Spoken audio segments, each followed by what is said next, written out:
Es un elemento químico de número atómico 8, representado por el símbolo O, un gas sin color ni olor que constituye casi la quinta parte del aire que nos rodea.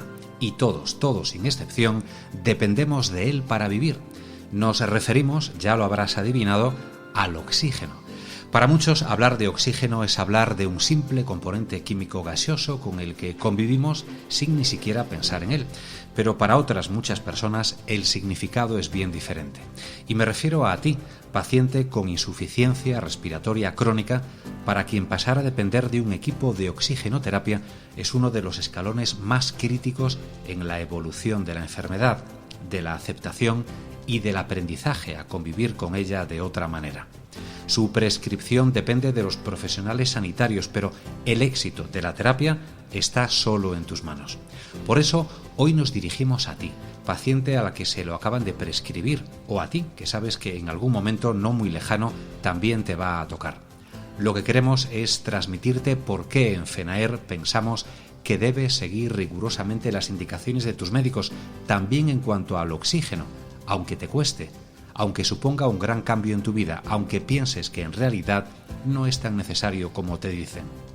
En oxígeno suplementario, cumplir las indicaciones resulta vital para que tu organismo no sufra, y de eso es de lo que vamos a hablar en los 2 próximos episodios de Date un Respiro, de cómo afrontar la oxígeno dependencia y de cómo adaptarse a ella. Sé bienvenido, sé bienvenida a Date un Respiro.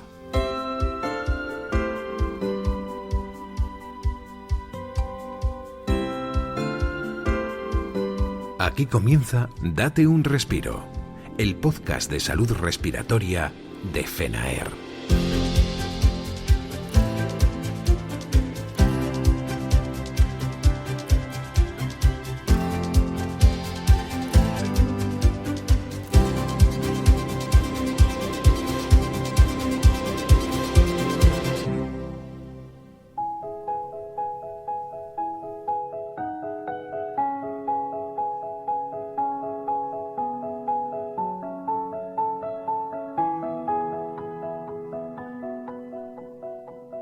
La oxigenoterapia es una de las medidas más eficaces para el manejo de la insuficiencia respiratoria crónica.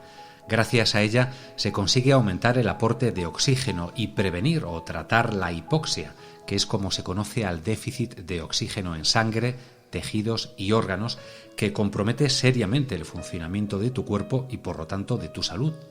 Depender de una máquina y de una cánula nasal que nos acompaña a todas partes es una rutina que no resulta nada fácil de asumir, lo que lleva a muchos pacientes a resistirse y a retrasar al máximo el inicio del tratamiento o a no cumplir las horas prescritas. Para entender mejor los beneficios del uso terapéutico del oxígeno y cómo adaptarse a él, hoy te invito a escuchar a Mariano Pastor, presidente de FENAER, oxígeno dependiente y férreo defensor de la terapia para mantener la salud. Y a Pedro Parra, también usuario de oxígeno complementario y presidente de la Asociación de Pacientes Respiratorios ASEMPUL. Hablaremos además con el doctor Salvador Díaz Lobato, neumólogo experto en insuficiencia respiratoria y medicina de urgencias. Quédate con nosotros y escuchemos lo que nos cuentan.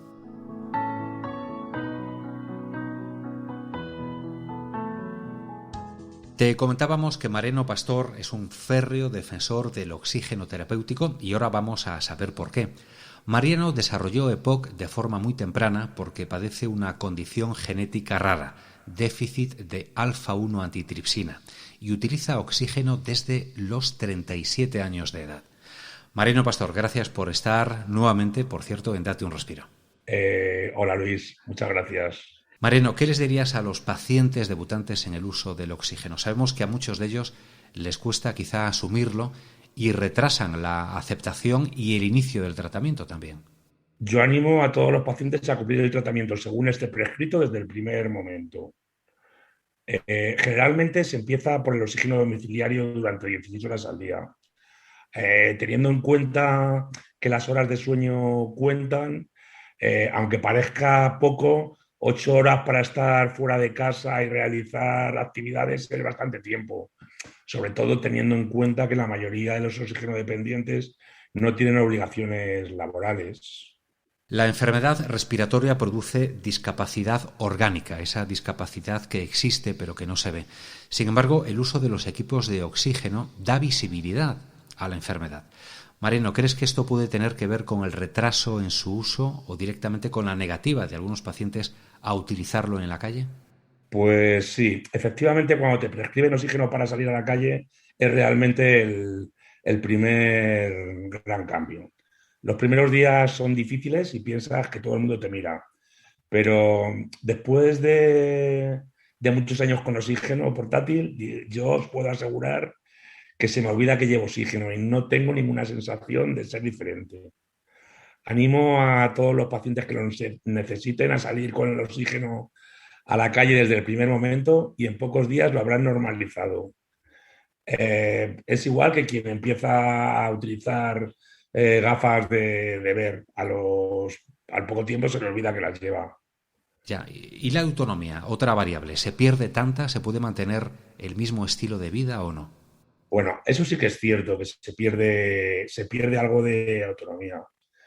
Se puede mantener un estilo de vida parecido al que se llevaba antes, pero hay que programarse mucho. Los equipos de oxígeno portátiles son como son y tienen una autonomía limitada, que suele oscilar entre las 3 y 4 horas.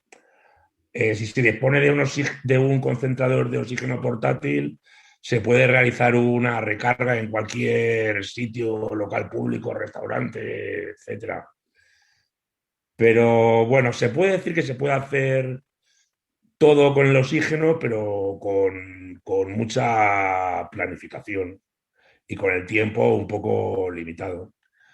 Viajar con oxígeno también es posible. Te puedes desplazar a una segunda vivienda, te puedes desplazar a un hotel, gestionando el desplazamiento con suficiente antelación y asegurándote de que cuando llegues al destino vas a tener allí todos los equipos, se puede viajar sin problema.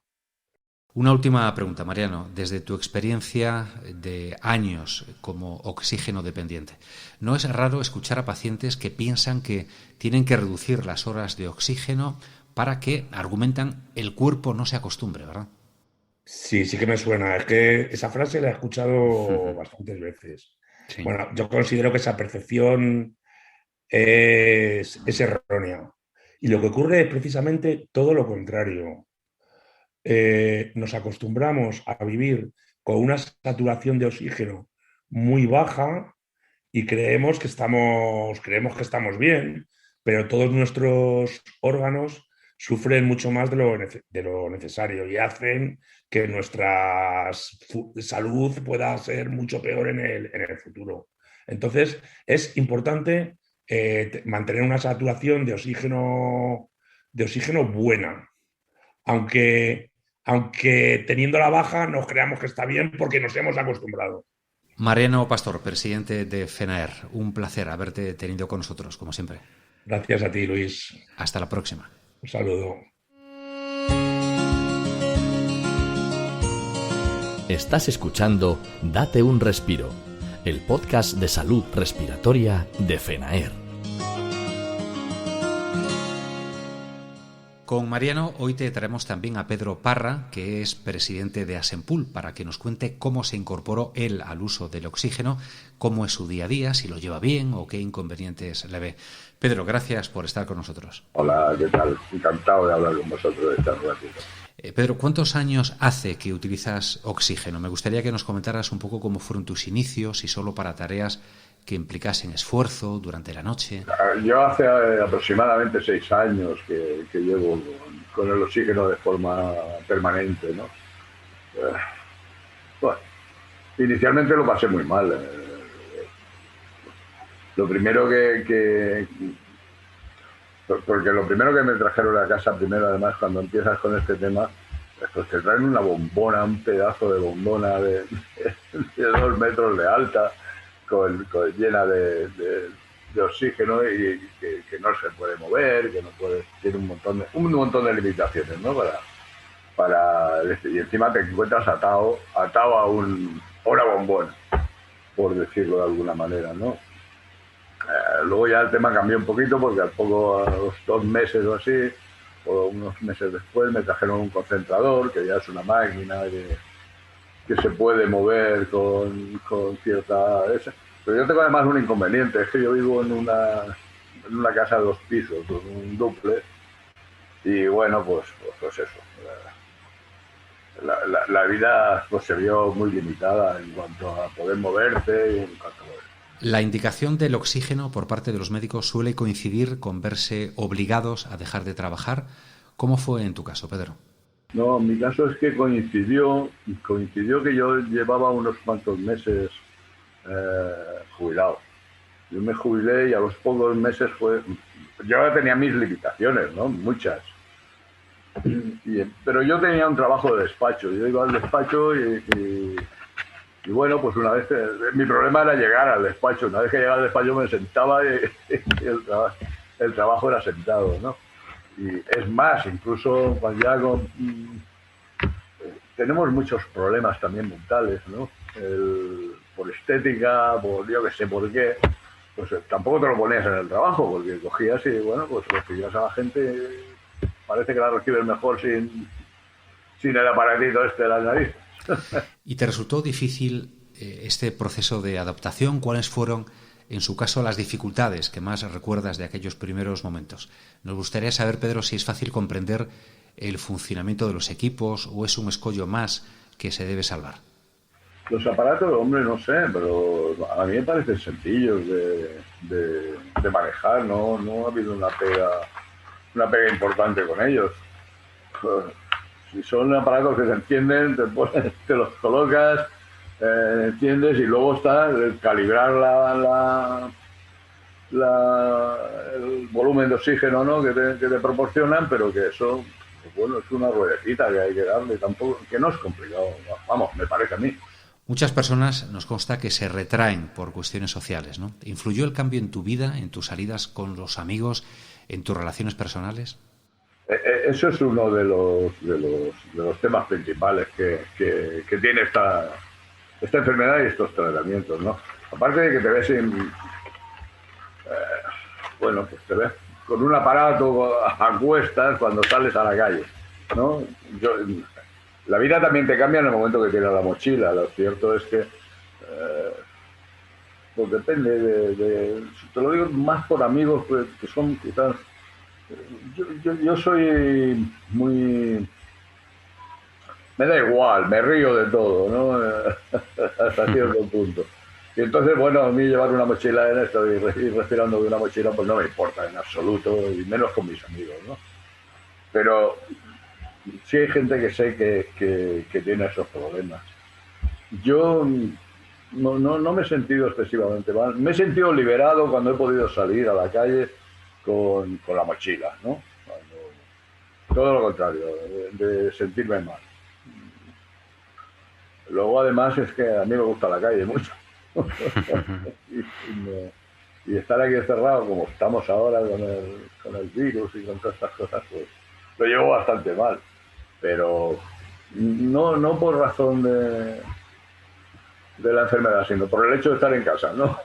Pedro, ¿qué le dirías a ese paciente que debuta para animarle y asumir el cambio del mejor modo posible?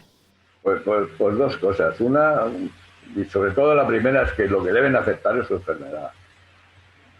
Una vez que la has aceptado, pues ya está. Si es que no hay más, tienes que convivir con ella. Y eso implica llevar las cosas de otras formas en toda tu vida, en lo personal, con la pareja, en lo social.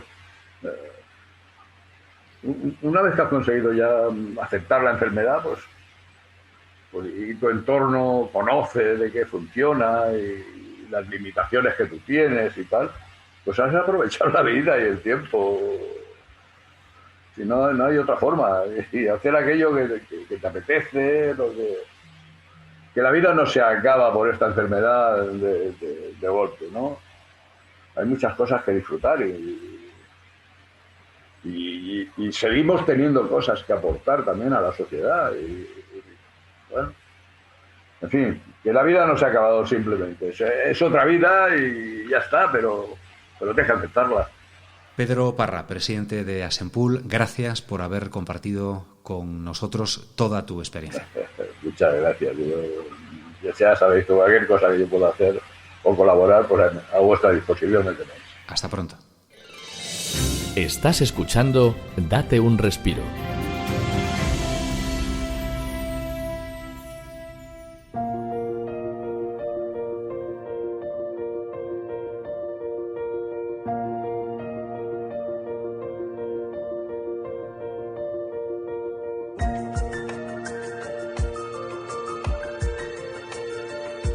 Además de la experiencia en primera persona de los pacientes, queremos también proporcionarte la de un profesional sanitario con larguísima experiencia en neumología, en medicina de urgencias y en particular en terapias respiratorias domiciliarias o TRD, que es como se las conoce.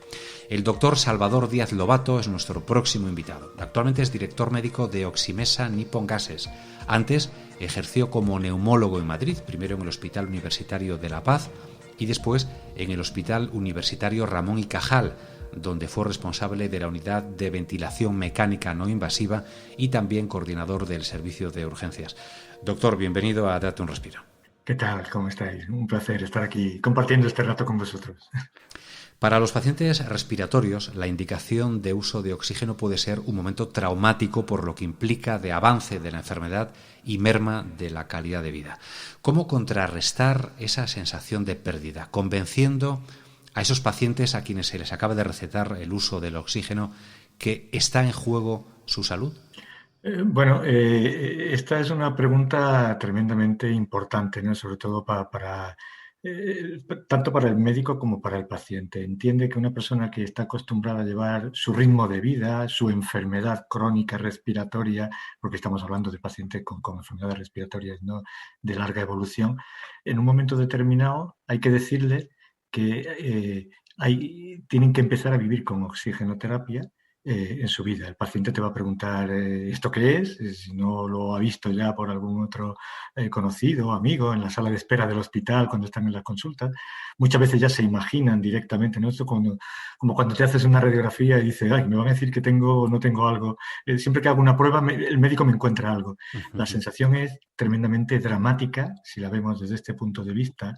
Y yo creo que este dramatismo no es bien entendido y conocido por el profesional sanitario, ¿no? El clínico con mucha alegría dice, bueno, pues nada, majete, hay que ponerte oxígeno, lo va a tener todos los días de tu vida a partir de ahora y lo tienes que hacer un mínimo de 15 horas diarias y ven dentro de 3 meses a ver qué tal vas, ¿no? Y esto realmente, te puedes imaginar la situación, ¿no? No es fácil ponerte en la piel de una persona que ve cómo se le derrumba su vida completamente, y como dices tú, un momento traumático, un momento dramático, ¿no? Añadiría yo. Por lo tanto, esto es todo un arte. Para que la cosa funcione y vaya bien a futuro, es todo un arte. Tú tienes que crear un clima de confianza, un clima de seguridad, un clima de accesibilidad, hacerle ver al paciente que no va a estar solo, sino que va a estar acompañado en el camino que empieza a vivir ese día, ¿no? Nos quedamos, doctor, con esa idea. Es necesario decirle al paciente que va a estar acompañado en todo momento. ¿Y le diríamos algo más a ese paciente que se incorpora al uso del oxígeno? Claro, el contenido de la información que tú tienes que transmitir al paciente, tienes, como digo, primero crear este clima de confianza y de relación en la que el paciente se pueda abrir y no esperar a que en la soledad de la noche se nos eche a llorar porque tiene oxígeno y se va con una máquina en la cabecera de la cama, sino que intentar superar ese momento ahí. Hay que explicarle el por qué estamos tomando esa decisión, que no es quitarle dramatismo a la situación, ¿no? El mensaje tiene que ser, por una parte, un mensaje técnico, te pongo oxígeno o vas a necesitar oxígeno porque pues, no tienes la cantidad suficiente de oxígeno en sangre, porque de esta manera sí la vas a tener con este oxígeno que te estamos dando medicinal, adicional al que tú puedes respirar por ti mismo, y por lo tanto eso implica una serie de mejorías enormes en tu organismo, en la función de tu pulmón, de tu corazón, de tu cerebro, de prácticamente todo el cuerpo. Nosotros somos dependientes del oxígeno para vivir, ¿no?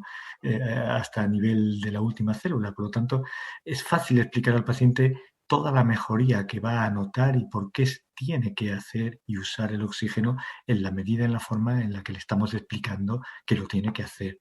Eso en paralelo a una interacción con el paciente en los primeros momentos de la terapia, los primeros días, la primera semana, más frecuente, para que el paciente pueda expresar sus dudas y tal. Es decir, que hay una parte, digamos, de empatía y de llevártelo a tu terreno y controlarlo emocionalmente, y una segunda parte de explicarle, formarle, es decir, hacer estas actuaciones de educación sanitaria, como decimos, ¿no? Para que el paciente entienda y se entregue a la terapia desde el primer momento con ilusión y motivado, y no todo lo contrario, ¿no? Como si fuera, pues eso, el peor de los diagnósticos y de las noticias que te puedan dar en tu vida, y vivirlo, como hemos dicho antes, como una situación dramática. ¿Y ese paciente recién incorporado, qué equipos recibe y con qué apoyo cuenta, además del de su médico? Bueno, la verdad es que la innovación tecnológica a día de hoy ha puesto en nuestras manos un montón de tecnología para poder darle oxígeno al paciente, y al paciente en estos primeros momentos, aparte de el apoyo que cuenta con sus médicos y con su enfermera, con los profesionales que están en el hospital o en la consulta, iniciando este proceso, entra en juego también otro actor muy importante, que es la empresa proveedora de terapias, ¿no? Yo, por ejemplo, como he mencionado antes, ahora estoy en Oximesa Nippon Gases, ¿no? Es una empresa proveedora de terapia. Es decir, cuando a un paciente se le prescribe oxígeno, la empresa entra también en acción para realizar el proceso de instalación de lo que es el aparataje que conlleva el tener oxígeno, pero también contribuye a formar parte de todo el proceso de formación, porque es como cuando viene el técnico a casa, a cualquier electrodoméstico que te compra, y te lo explica, y además te vuelve a insistir y a incidir el por qué tienes que usarlo, cuándo tienes que usarlo, qué beneficios, tal. Es un refuerzo. Sí, un refuerzo, doctor, que ayuda quizá a que podamos hablar entonces de seguimiento personalizado, adaptado a las necesidades de cada paciente. Cada paciente con oxígeno tiene unas características diferentes, la enfermedad de base puede ser diferente, el impacto de la enfermedad, aun siendo la misma, puede ser diferente los hábitos de vida, si vives solo, si vives acompañado, si estás en vida laboral, si eres un niño en edad escolar, te puedes imaginar que los escenarios son completamente diferentes. Y las necesidades de oxigenación también, y las necesidades de la identificación de qué equipo de oxígeno es el que puede satisfacer estas necesidades concretas que tú tienes, ¿no? Entonces, en estos momentos, el equipo que al final se le da al paciente para que realice la oxigenoterapia es un equipo que ha sido estudiado, analizado, después de ver todas estas circunstancias personales del paciente y de la familia, y entonces el equipo que mejor se adapte a estas características y necesidades del paciente para que le impacte lo menos posible en su calidad de vida y le permita seguir haciendo una vida lo más normal posible. Doctor, nos despedimos de momento y confiamos en poder recuperar esta charla en el próximo episodio de Date un Respiro, en el que seguiremos hablando de oxigenoterapia y de qué pueden esperar los pacientes cuando se incorporan. Gracias, Salvador. Muchas gracias. Ha sido un placer. Estás escuchando Date un Respiro.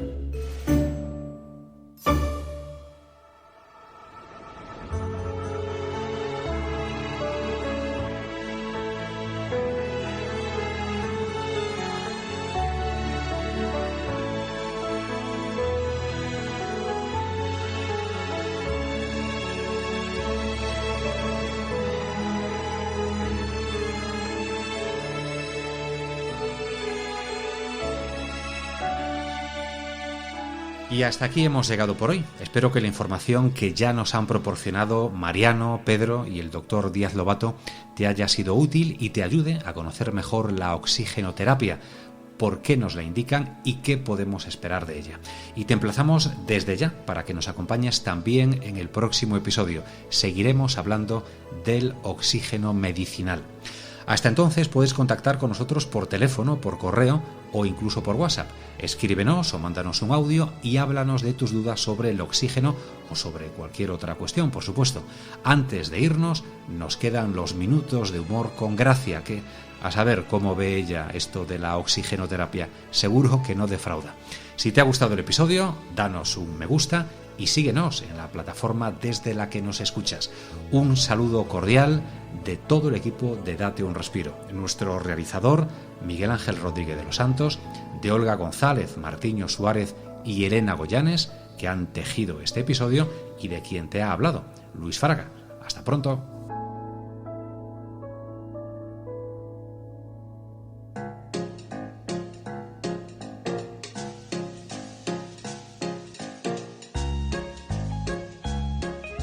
¡Hala, papá! Sí, chao, chao, ve con cuidado. Y ojo con esa mochila, que no sé, parece que se va a caer. Ay, nada, mi padre, que es que ha venido un momentito a recoger una cosa y ya se va. Y a mí me da que es que su mochila no está bien.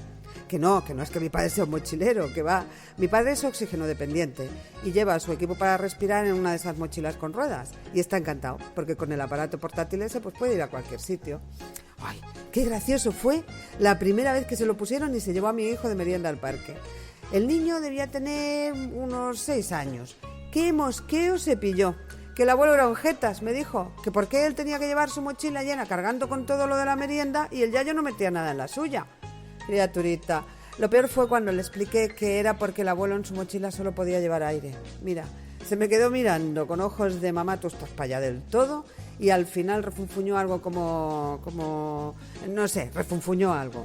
No te quejes, que te vas al parque, yujú, le dije yo así, como entre poco convencida y ay madre la que me va a soltar.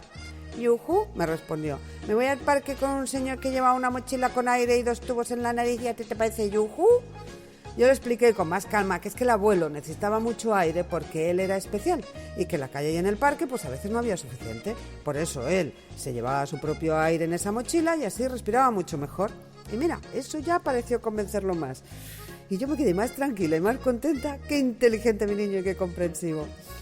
Bueno, también entendió la cosa, que al día siguiente lo vi que iba cogiendo mochilas y corriendo por toda la casa con ellas abiertas y moviéndolas de arriba abajo, todo entusiasmado, que las estaba llenando de aire para que fueran como la del abuelo, me dijo cuando le pregunté.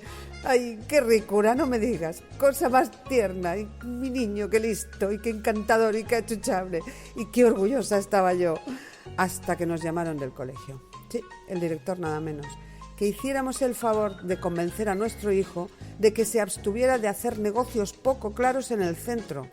¿Negocios poco claros? ¿What? Pues nada, que el chiquillo se había dedicado a vender mochilas llenas de aire en el cole, lo que oyes, que les decía a sus compañeros que era un aire súper especial y que por 3 euros podrían respirar mucho mejor, siempre y en cualquier sitio. La madre que lo trajo al mundo aquí presente. ¿Qué dirás tú? ¿Y este era el niño tan inteligente? Pues más bien parece tonto de lava, ¿no? Ya, sí. Pues si él era tonto, ¿qué me dices de los 4 que le compraron una mochila de esas? Ay, qué lío. En fin, que todo quedó en un disgustillo sin importancia. Y lo mejor es que desde entonces a mi hijo le encanta salir con su abuelo y su mochila. Sobre todo desde que lo convenció de que él lleva su propio aire porque no es igual que los demás. Porque no es vulgar, vaya. Que tener aire propio es un signo de distinción. Y es que mi padre, otra cosa no, pero distinguido es un rato. ¡Hala! Hasta la próxima si no nos vemos antes.